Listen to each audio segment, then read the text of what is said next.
इन्ना लिल्लाहि व इन्ना इलैहि राजिऊन। पाकिस्तान के मारूफ गुलकार ट्रैफिक हादसे में जख्मी होकर दौरान इलाज अस्पताल में इंतकाल कर गए।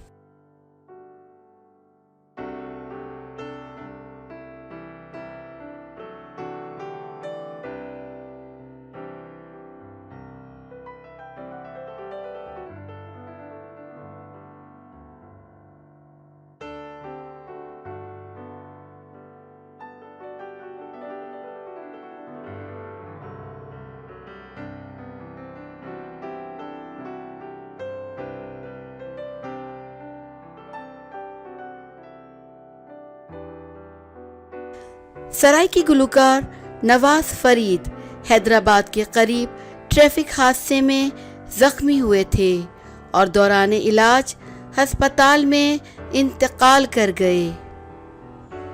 नवाज फरीद भावलपुर की तहसील अहमदपुर शर्किया के इलाके कोटला मूसा खान के रिहायशी थे। नवाज फरीद कराची में सराइकी लोकगीत गाते थे और रिक्शा चलाते थे। नवाज फरीद लॉकडाउन के बाइस मोटरसाइकिल पर कोटला मूसा खान से कराची आ रहे थे। इसी दौरान हैदराबाद के करीब ट्रैफिक हादसे का शिकार हुए और दौरान इलाज अस्पताल में दम तोड़ गए।